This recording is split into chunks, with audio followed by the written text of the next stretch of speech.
कोहरे का हवाई अड्डों, राजमार्गों और रेल मार्गों पर असर देखने को मिल रहा। कई ट्रेनें फ्लाइट देरी से चल रही हैं। यात्रा कर रहे लोगों को कठिनाई का सामना करना पड़ रहा। उत्तर भारत में दिल्ली के अलावा कई शहरों में जीरो विजिबिलिटी के चलते गाड़ियों की रफ्तार थम चुकी है। दिल्ली के पालम एयरपोर्ट पर विजिबिलिटी जीरो है। सफदरजंग पर विजिबिलिटी 200 मीटर तक है और अमृतसर, ग्वालियर और आगरा एयरपोर्ट पर भी विजिबिलिटी जीरो नजर आ रही है।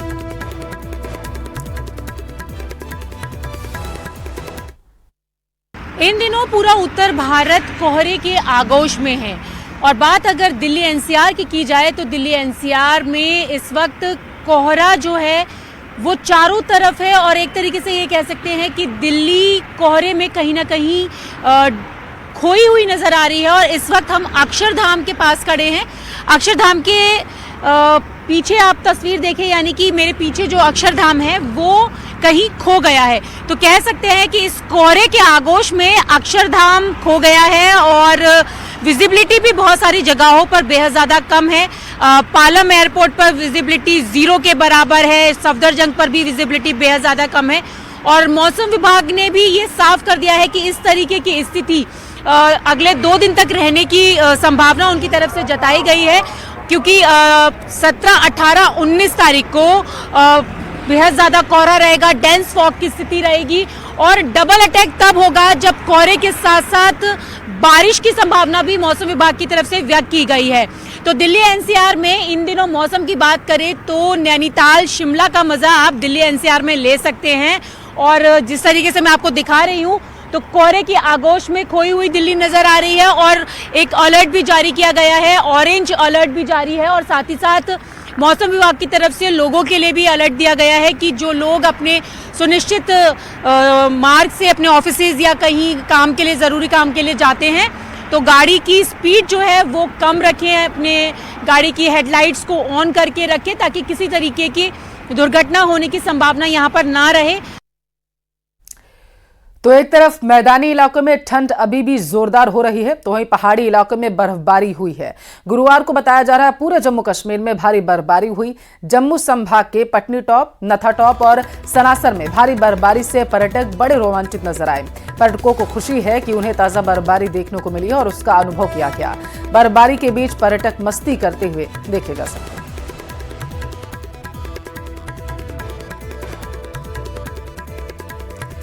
तो वादियों का मौसम इस वक्त जो है वो सुहावना हो चुका है और यही वजह है कि बड़ी संख्या में पर्यटक जो हैं वो पहाड़ी इलाकों का रुख कर रहे हैं। जो तस्वीरें आप देख रहे हैं जम्मू कश्मीर से सामने निकल कर आई हैं, बर्फबारी से पर्यटक कितने खुश हैं इसका अंदाजा पहली तस्वीर से लगा सकते हैं। दूसरी तस्वीर में आप देख सकते हैं कि बड़ी संख्या में पर्यटकों के पहुंचने की वजह से जो बर्फबारी हो रही है उसकी वजह से वहां पर व्यापारियों के चेहरे खिले उठे हैं, क्योंकि पहाड़ी इलाकों में लोग ज़्यादातर गर्म पेय पदार्थों का सेवन कर रहे हैं भारी बर्फबारी की वजह से। दूसरी तरफ घरों को बर्फ ने पूरी तरीके से अपने आगोश में ले लिया है, ढक लिया है। लगातार हो रही बर्फबारी की वजह से घर की छतों पर मोटी परत जो है बर्फ की जम चुकी है और सड़कें ऐसा लग रहा है जैसे किसी तालाब की तरह नजर आ रही है, जमे हुए तालाब की तरह, क्योंकि सड़कों पर पूरी तरीके से बर्फबारी जो है वो दिखाई दे सकती है। बर्फ की आगोश में पूरा जम्मू कश्मीर इस वक्त नजर आ रहा है और यही हालात पहाड़ी इलाकों में हर जगह देखा जा सकता है। जम्मू से हिमाचल तक बर्फ देखकर पर्यटक बेहद खुश हैं और पहाड़ों पर हो रही बर्फबारी की वजह से मैदानी इलाकों में ठंड ज़्यादा बढ़ चुकी है और यही वजह है कि मौसम विभाग ने अलर्ट जारी किया है। लोगों को सलाह दी जा रही है कि घरों से निकलने से पहले गर्म कपड़े ज़रूर पहन कर निकले। और जो 5 तस्वीरें आपको दिखा रहे हैं ये गुलमर्ग, डोडा, कठुआ और उसके साथ कुलगाम, राजौरी की तस्वीरें हैं।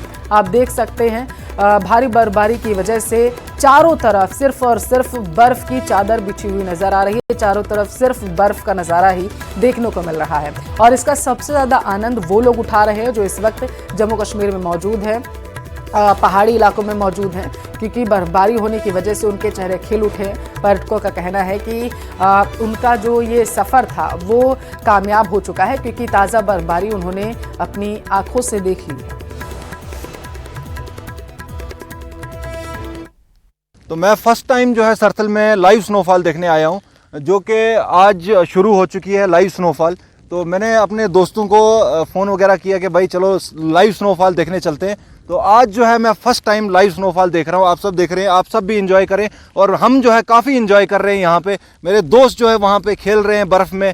फर्स्ट टाइम जो है यहाँ पे इतना मज़ा आ रहा है हमें। मैं तमाम उन टूरिस्ट से अपील करता हूँ कि आप भी यहाँ पे आएँ। कश्मीर में क्या रखा है, शिमला हिमाचल में क्या रखा है जो यहाँ इस इलाके में है, नेचुरल चीज़ें हैं। ये नहीं है कि मैन मेड है या इंसानों ने कुछ बनाया है यहाँ पे कोई एक्स्ट्रा चीज़ें। ये नेचुरल है, यहाँ पे नेचुरल ब्यूटी है। यहाँ आके एंजॉय करें और तमाम जितने भी आने वाले हैं सारे अपने साथ अच्छा सामान लेके आएँ, जो स्वेटर्स वगैरह, हुड्स वगैरह, ताकि यहाँ थोड़ा ठंड ज़्यादा है और यहाँ पे एंजॉय करें आके। बहुत मज़ा आ रहा है, बच्चे सारे बहुत एंजॉय कर रहे हैं यहाँ पे। हाँ, यहाँ पे आए थे हम 3 साल पहले आए थे, तब भी ऐसी स्नोफॉल थी, लेकिन अब ज़्यादा एंजॉय हो रहा है इसमें। सारे बच्चे आए हैं। हाँ, जल्दी जल्दी आइए सारे यहाँ पे घूमने के लिए। यहाँ बहुत मज़ा आ रहा है। कुफरी जल्दी आइएगा। और फिर और स्नोफॉल पड़ने का भी अब प्रेडिक्शन है। बहुत अच्छा एक्सपीरियंस है, बहुत मज़ा आ रहा है। फ्रेश स्नोफॉल पड़ी है, एकदम मज़ा ही आ गया है। वो प्रेडिक्शन तो थी पर ये नहीं था कि पड़ेगी नहीं पड़ेगी, मगर फ्रेश पाई लाइव तो बहुत अच्छा लगा। जो आना चाहता है वो आइए। इस वक्त बहुत स्नोफॉल हो रही है और ज़बरदस्त हो रही है, बहुत अच्छा लग रहा है।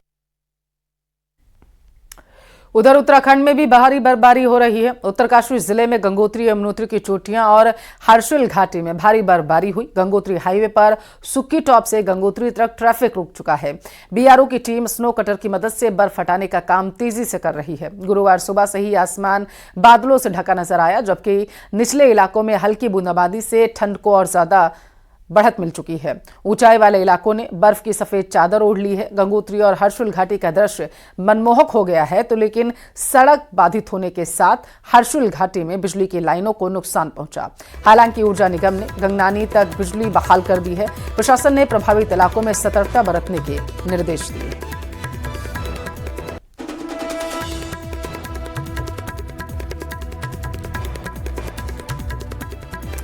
पहाड़ों ने पूरी तरीके से बर्फ की चादर ओढ़ ली है और इसका सबसे ज्यादा असर जो है वो आवागमन में पड़ रहा है, क्योंकि बर्फ ज्यादा गिरने की वजह से जो रास्ते हैं वो पूरी तरीके से बंद हो चुके हैं। हालांकि प्रशासन पूरी तरीके से मुस्तैद है। जो तस्वीरें आप देख रहे हैं गंगोत्री से हैं, आप देख सकते हैं कि किस तरीके से बर्फ कटिंग जो मशीनें हैं उनका इस्तेमाल किया जा रहा है ताकि रास्तों को बहाल किया जा सके।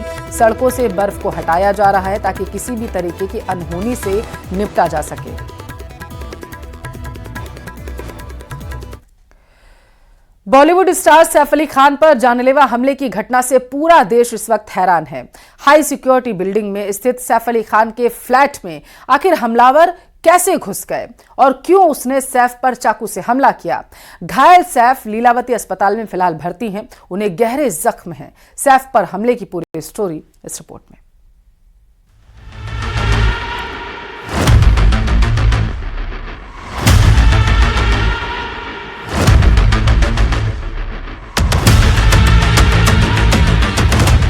मुंबई के बांद्रा में यही वो सद्गुरु शरण अपार्टमेंट है जिसके 12वें फ्लोर पर सैफ अली खान अपनी पत्नी करीना कपूर और बच्चों के साथ रहते हैं। अपार्टमेंट में सैफ अली खान के परिवार के अलावा 6 और परिवार भी रहते हैं। बिल्डिंग में कड़ी सुरक्षा के बावजूद एक हमलावर कैसे आधी रात के बाद 12 मंजिल ऊपर सैफ के घर में दाखिल हो गया और सैफ पर हमला करने के बाद वो आसानी से फरार भी हो गया। सैफ अली खान पर जिस वक्त हमला हुआ उस वक्त रात के करीब 1:30 बज रहे थे। हमलावर ने सैफ के गले, पीठ, हाथ और सिर में कुल 6 जगहों पर चाकू से हमला कर जख्मी कर दिया।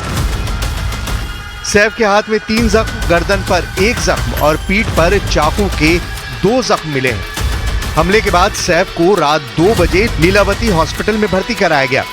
लीलावती हॉस्पिटल के सीओओ डॉक्टर नीरज उत्तमानी और उनकी टीम ने बताया कि सैफ की रीढ़ की हड्डी में चाकू का टुकड़ा फंसा था और फ्लूइड भी लीक हो रहा था। चाकू के इस टुकड़े को सर्जरी करके बाहर निकाला गया।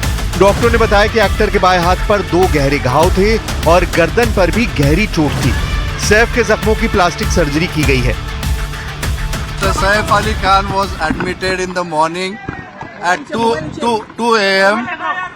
at Leelavati Hospital with alleged history of assault by some unknown person. At 2 a.m. he sustained major injury to the thoracic spinal cord due to lodged knife in the spine.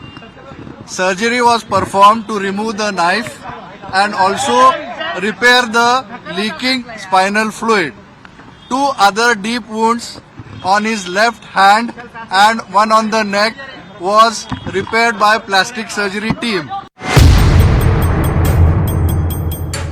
Reports के मुताबिक हमलावर किसी तरह से सैफ करीना के बच्चों तैमूर और जय के बेडरूम तक पहुंच गया था, जहां उनकी हाउसकीपर लीमा मौजूद थी। हमलावर और लीमा के बीच हाथापाई हुई, जिसमें घायल होने पर लीमा चिल्ला उठी। आवाज सुनकर सैफ बच्चों के कमरे में पहुंचे। सैफ को देखते ही हमलावर ने उन पर चाकू से हमला करना शुरू कर दिया और सैफ के संभलने से पहले हमलावर ने चाकू से 6 वार कर घायल कर दिया। इस हमले के थोड़ी देर पहले ही करीना कपूर ने पार्टी की थी, जिसमें उनकी दोस्त रिया और सोनम कपूर शामिल हुई थी। सोशल मीडिया पर करीना ने बहन करिश्मा की इस पोस्ट को रीपोस्ट किया था। तो क्या इसी पार्टी के अरेंजमेंट के बहाने वो हमलावर सैफ के घर में आसानी से दाखिल हुआ था? उधर पुलिस ने जांच में दावा किया है कि हमलावर चोरी करने के मकसद से फायर एस्केप के जरिए सैफ के घर में दाखिल हुआ था।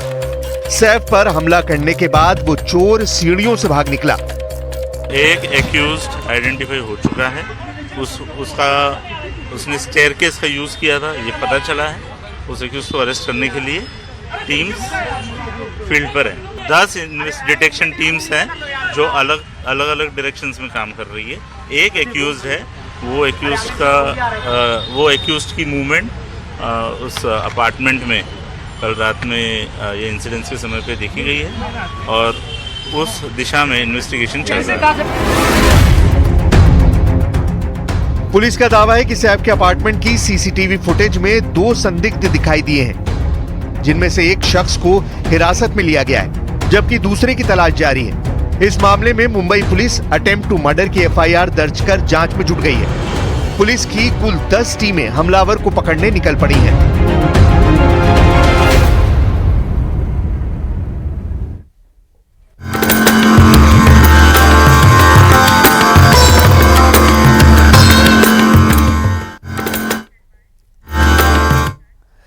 विदेशी श्रद्धालु महाकुंभ की दिव्यता और भव्यता पर मोहित हो चुके हैं।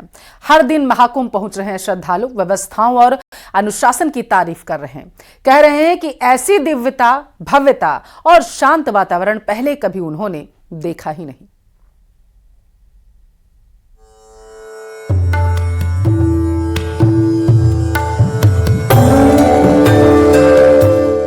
प्रयागराज के विशाल पावन संगम तट पर दुनिया का सबसे बड़ा धार्मिक आयोजन महाकुंभ भारतीय संस्कृति, सनातन धर्म और आस्था का अद्भुत संगम बनकर दुनिया भर में अपनी पहचान बना रहा है।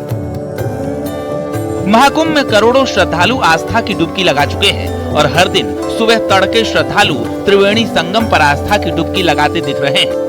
महाकुंभ में विदेशों से भी बड़ी संख्या में श्रद्धालु आ रहे हैं। अमेरिका के कैलिफोर्निया की रहने वाली संत मां भगवती भी महाकुंभ में शामिल हुई हैं।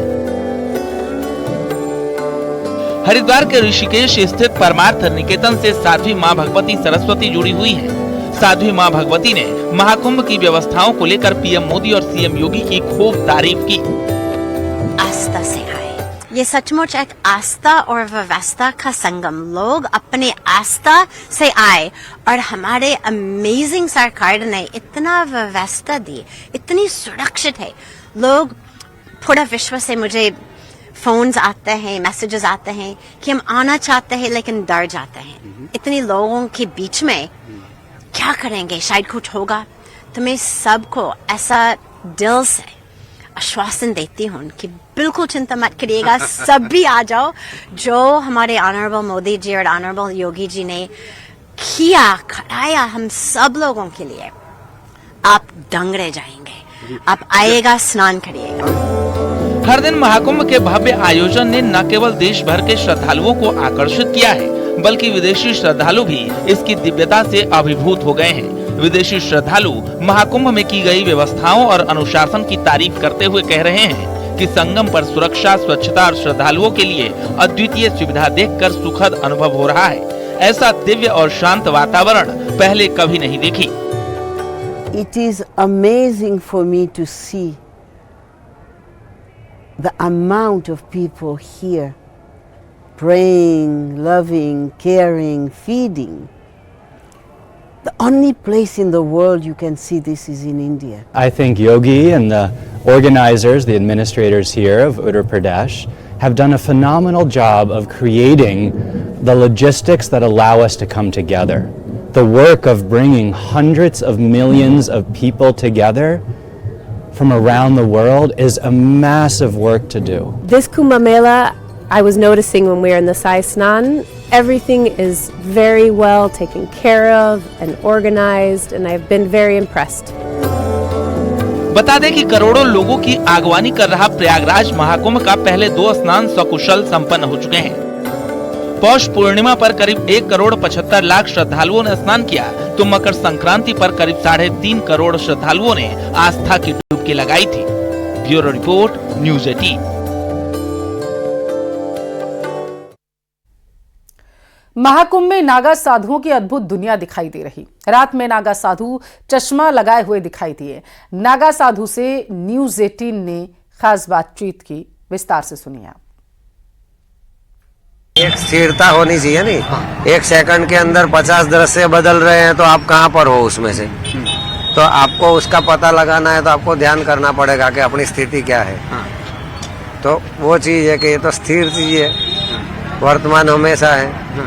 कितने साम्राज्य आए और गए। आज आप लोग यहाँ पर हैं महाकुंभ नगर में, इसके अलावा आप जो है वादियों में रहते हैं, पहाड़ों में रहते हैं, कोई बद्रीनाथ रहता है, कोई केदारनाथ रहता है, तो आप लोगों की दिनचर्या क्या रहती है वहाँ पर, यहाँ कितना बदल जाती है? नहीं, बदलती नहीं है, वही रहती है। अच्छा, क्या रूटीन हम रहता है इसमें?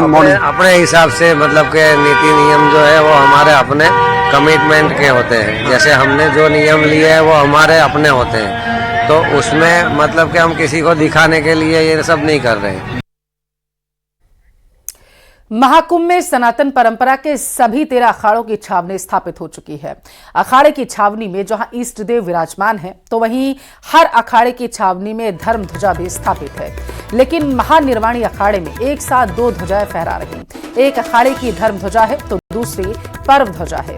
हमारे संवाददाता ने महानिर्वाणी अखाड़े के महंत रविंद्रपुरी से खास बातचीत की। इस वक्त हम महानिर्वाणी अखाड़े के उसी शिविर में हैं और अखाड़े में हमारे साथ यहाँ के श्री महंत भी हैं, जो कि महंत रविंद्रपुरी हैं और अखिल भारतीय अखाड़ा परिषद के अध्यक्ष भी हैं।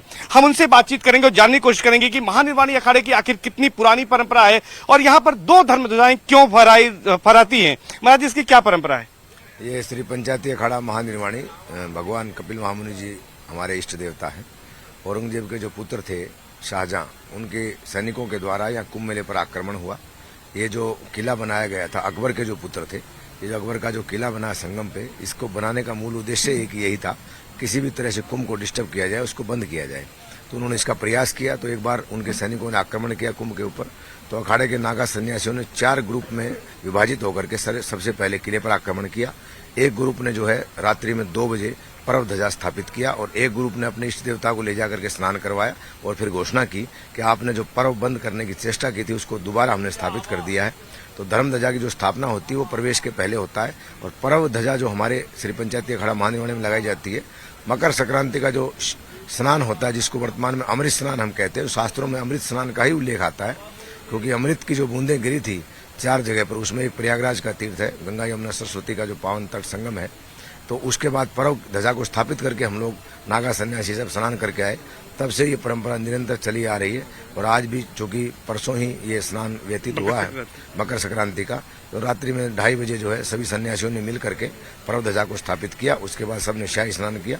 जितने भी जनता के श्रद्धालु आए थे, सब लोगों ने यह स्नान सकुशल संपन्न हुआ। और पंचायती अखाड़ा महानिर्वाणी का इतिहास अपने आप में गौरवशाली परंपरा से भरा हुआ है। वो भले हम रामकृष्ण मिशन की परंपरा देखें, तोतापुर जी महाराज के शिष्य रामकृष्ण परमहंस थे, उन्हीं के शिष्य विवेकानंद जी हुए। महर्षि दयानंद जिन्होंने आर्य समाज बनाया, उनके गुरु गिरजानंद जी और पूर्णानंद जी महाराज भी महानिर्वाणी अखाड़े के साधु थे। तो आज महानिर्वाणी अखाड़े की लगभग 15 स्टेटों में शाखाएं हैं। देश विदेश में अनेकों देशों में अखाड़े के महामंडलेश्वर और वरिष्ठ सनातन धर्म प्रचार प्रसार में लगे हुए हैं। वो अमेरिका हो, पूरा यूरोप क्यों ना हो, यूके हो, मुस्लिम कंट्री हो, सब जगह अखाड़े के सन्यासी हैं। और सन्यासी का जो मूल आज के समय में जो क्योंकि सैनिकों की आवश्यकता नहीं है, भारत की सेना इतनी सक्षम है, पैरामिलिट्री फोर्सेज, उसके अलावा प्रत्येक राज्य की पुलिस अपने आप में सक्षम है। संवैधानिक तरीके से देश चल रहा है। तरीके से देश चल रहा है। लेकिन अगर राष्ट्र पे अगर कोई विपत्ति ऐसी आती है, धर्म पे आती है, धर्म स्थानों पे आती है, माताओं बहनों की इज्जत पर अगर कोई बात आती है, तो अखाड़े के सन्यासी आज भी उस परंपरा को जीवित रखे हुए हैं, जो शास्त्रों के अध्ययन के साथ में शस्त्र चलाने की। 4 जनवरी को महाकुंभ के लिए निरंजनी अखाड़े की छावनी प्रवेश के इस दौरान साधु संतों के साथ रथ पर नजर आई हर्षा रिछारिया लगातार सुर्खियों में है। सुकून की तलाश में अध्यात्म का जीवन चुनने की बात कहने वाले हर्षा के माता पिता ने हर्षा को लेकर क्या बड़ा खुलासा किया, देखिए इस रिपोर्ट में।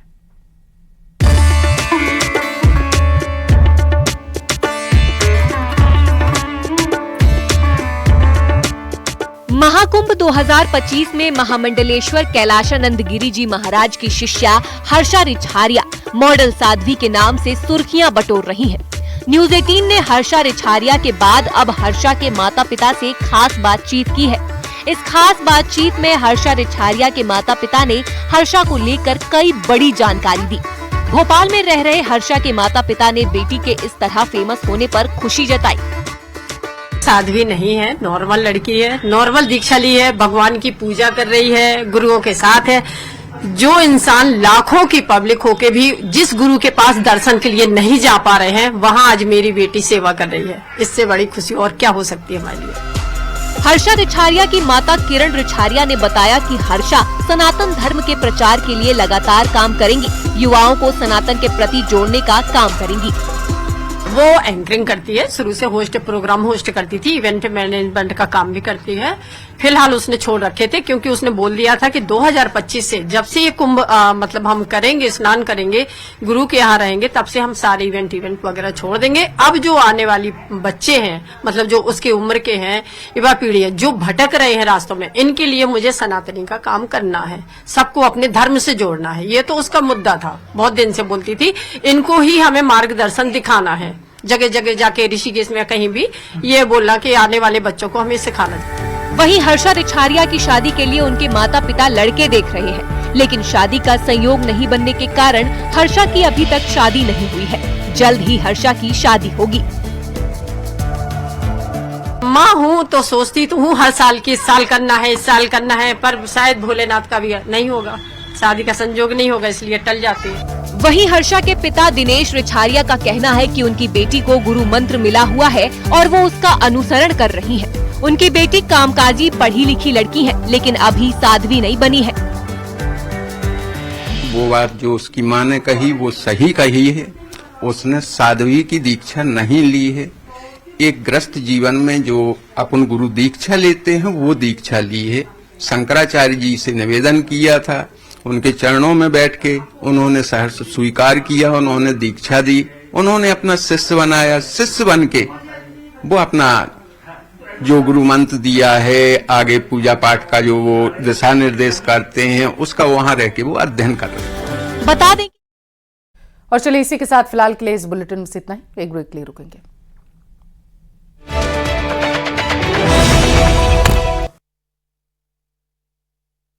Standard with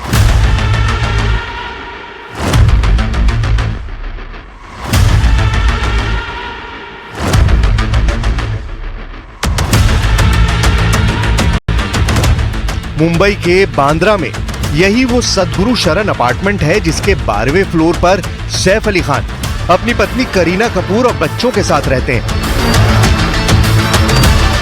अपार्टमेंट में सैफ अली खान के परिवार के अलावा 6 और परिवार भी रहते हैं। बिल्डिंग में कड़ी सुरक्षा के बावजूद एक हमलावर कैसे आधी रात के बाद 12 मंजिल ऊपर सैफ के घर में दाखिल हो गया और सैफ पर हमला करने के बाद वो आसानी से फरार भी हो गया। सैफ अली खान पर जिस वक्त हमला हुआ उस वक्त रात के करीब 1:30 बज रहे थे। हमलावर ने सैफ के गले, पीठ, हाथ और सिर में कुल 6 जगहों पर चाकू से हमला कर जख्मी कर दिया। सैफ के हाथ में 3 जख्म, गर्दन पर 1 जख्म और पीठ पर चाकू के 2 जख्म मिले हैं। हमले के बाद सैफ को रात 2 बजे लीलावती हॉस्पिटल में भर्ती कराया गया। लीलावती हॉस्पिटल के COO डॉक्टर नीरज उत्तमानी और उनकी टीम ने बताया कि सैफ की रीढ़ की हड्डी में चाकू का टुकड़ा फंसा था और फ्लूइड भी लीक हो रहा था। चाकू के इस टुकड़े को सर्जरी करके बाहर निकाला गया। डॉक्टरों ने बताया कि एक्टर के बाएं हाथ पर 2 गहरे घाव थे और गर्दन पर भी गहरी चोट थी। सैफ के जख्मों की प्लास्टिक सर्जरी की गई है। Saif Ali Khan was admitted in the morning at 2 a.m. at Leelavati Hospital with alleged history of assault by some unknown person. At 2 a.m. he sustained major injury to the thoracic spinal cord due to lodged knife in the spine. Surgery was performed to remove the knife and also repair the leaking spinal fluid. 2 other deep wounds on his left hand and one on the neck was repaired by plastic surgery team.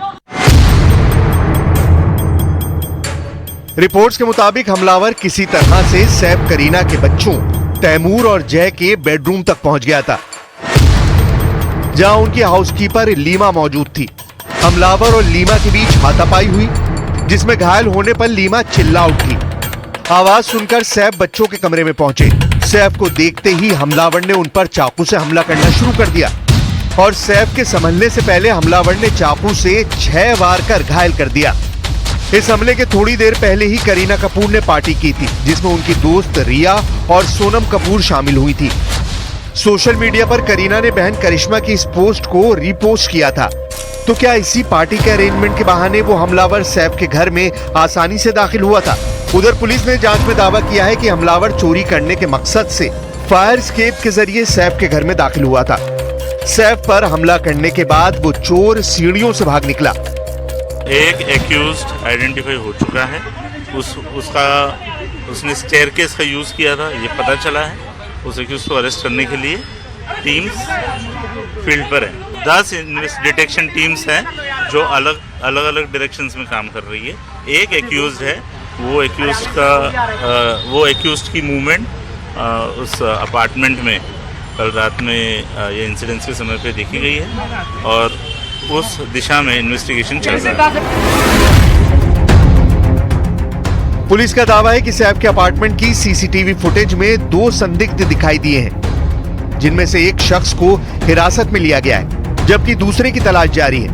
इस मामले में Mumbai police attempt to murder की FIR